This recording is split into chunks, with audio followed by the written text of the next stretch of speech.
자, 0이 아닌 세 복소수 알파, 베타, 감마가 다음 조건을 만족시킬 때 요 식의 값을 구하시오 그랬습니다. 요 문제는 좀 상당히 좀 복잡하고 어려운 문제인데요. 우선 이 가나 조건을 우리가 좀 변형을 해볼 수가 있어야 되고, 문자가 세 종류죠. 이 문자의 종류를 좀 줄여보겠습니다. 이제 문제에서 물어본 게 이건데 왜 이걸 물어봤는지 하는 것도 지금은 좀 불분명하죠. 일단 가번 조건을 이렇게 한번 변형해 볼게요. 알파 플러스 베타가 마이너스 감마다. 이렇게. 자, 나번 조건은 어떻게 되죠? 나번 조건은 통분을 했을 때 이렇게 됩니다.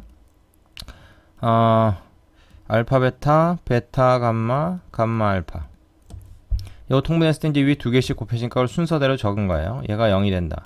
따라서 이건 뭐냐면 알파 베타 감마 세 개의 합이 0이지만 모두 0이다라는 걸 보여줍니까? 얘가 0이다라는 것은 이 분모는 0이 아니고요. 얘는 0이 아니고 얘가 0이라는 걸 보여주죠. 그래서 알파 베타, 베타 감마, 감마 알파는 0이다. 이 두 가지 조건을 우리가 알고 있다. 이렇게 볼 수 있습니다. 근데 이 첫 번째 조건에서 알파 플러스 베타를 마이너스 감마를 할 수 있기 때문에 이 두 번째 식에다 그걸 넣습니다. 넣을 때 알파 플러스 베타가 나오려면 감마로 이걸 묶어요. 이 부분을 묶겠습니다. 자, 그럼 이 식이 이제 어떻게 되냐면 알파 베타 플러스 감마로 묶어서 베타 플러스 알파 이렇게 되죠. 그것이 0이다. 자, 그러면 알파 플러스 베타가 마이너스 감마기 때문에 요것이 마이너스 감마가 되고요.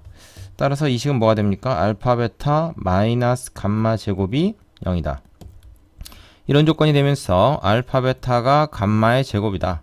이런 결과가 나옵니다.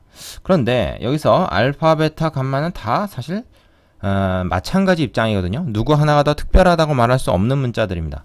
따라서 지금은 알파 플러스 베타를 마이너스 감마로 해서 했지만 사실 베타 플러스 감마가 마이너스 알파다라고 해서 해도 똑같은 마찬가지의 결과가 나오는 거죠. 그래서 그때는 뭐가 되냐면 얘네들이 이제 위치만 바뀌는 거죠. 베타 감마가 알파 제곱이다 이렇게 됩니다. 또 어떻겠습니까? 감마 알파는 베타 제곱이다. 이런 결과가 나오겠죠. 그래서 요 세 가지 요거를 일단 우리가 결론을 좀 낼 수가 있습니다. 이렇게 내고요. 요걸 가지고 다시 좀 문자를 좀 줄여볼게요. 요 조건식, 우리가 찾은 요 조건식에다가, 이를테면, 자, 알파 베타 대신에 감마 제곱을 넣습니다. 그게 가능하죠? 여기다 넣겠습니다. 요 식에서 얘 대신에 요걸 넣는 거예요. 그럼 감마 제곱 플러스, 베타 감마 플러스 감마 알파. 이렇게 되죠?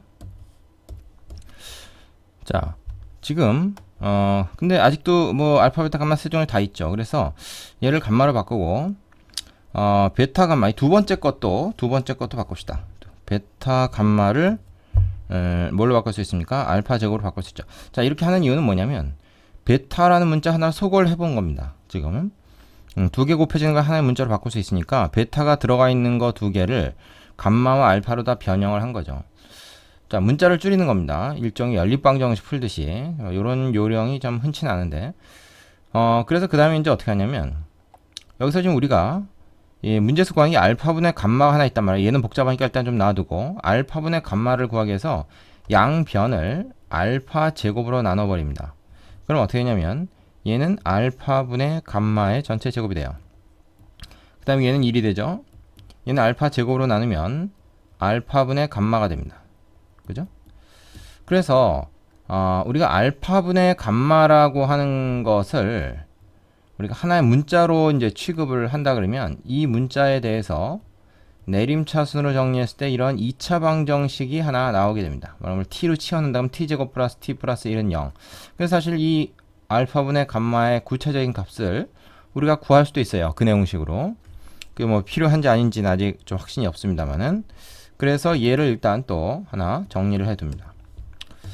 자, 그 다음에 이제 본격적으로 문제에서 물어본 식에 한번 주목을 해보자 이게. 문제에서 물어본 식은 알파분의 감마 플러스 베타분의 알파의 켤레복소수거든요. 이걸 어떻게 변형할 것이냐 이제 하는 건데. 자, 우리는 좀 전에 썼던 식 중에서 이 두 번째 식에 특히 주목을 해야 됩니다. 왜냐하면 알파분의 베타를 만들기 위해서 이 양변을 알파 제곱으로 나눠버리면 어떤 식이 되냐면 알파 제곱분의 베타 감마인데 그거를 알파를 하나씩 이제 나눠주면, 그러니까 하나씩 이렇게 짝을 지어주면 이런 식이 되거든요. 그게 이제 1이라 이렇게 되죠. 그럼 여기 이제 우리의 원하는 그 알파분의 감마도 있고요. 뭐 베타분의 알파가 아니라 알파분의 베타가 있지만, 이거는 이제 뭘 의미하는 겁니까? 얘를 양배에 나눠주면 얘를 이쪽으로 이제 나눠주겠죠. 좀 역수를 취해주는 겁니다. 그러면 우리가 원하는 비슷한 게 나와요. 알파분의 감마는 베타분의 알파다, 이 식이 되죠. 자, 그러면은 얘 대신에 어떻게 합니까? 지금 여기서 양변에 똑같이 켤레복소수를 취해준다 이게야.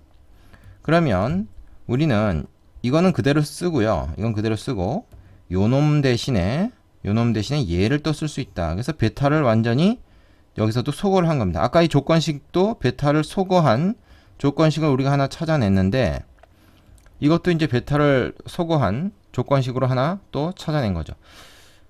이렇게 되는 거죠. 되겠습니까? 자, 그러면 여러분이 이걸 가만히 보면은 이거는 알파분의 감마와 이게 하나의 복소수겠죠? 그거의 켤레 복소수의 합인데, 이거는 요 2차 방정식에서의 두 근에 해당하죠. 요 2차 방정식의 한 근이 예를 들어서 뭐 T1이다. 그럼 또 한 근은 T2일 텐데, T1과 T2의 그 관계가 서로 어때요? 서로 켤레 복소수 관계일 거란 말이죠. 근데 이게 그 두 개의 합이니까 결국 뭐야? 근과 계수의 관계에서 2차 항의 계수분의 1차 항의 계수에 마이너스 붙인 것, 즉 마이너스 1이 된다 하는 결론을 얻을 수가 있습니다. 이게 상당히 어려운 문제죠. 이런 해석을 해내기가 쉽지가 않고, 포인트는 뭐냐면 여기선 지금 그 베타라고 하는 문자를 이제 소거한 조건식을 찾아내는 거예요. 그게 이제 중요한 겁니다.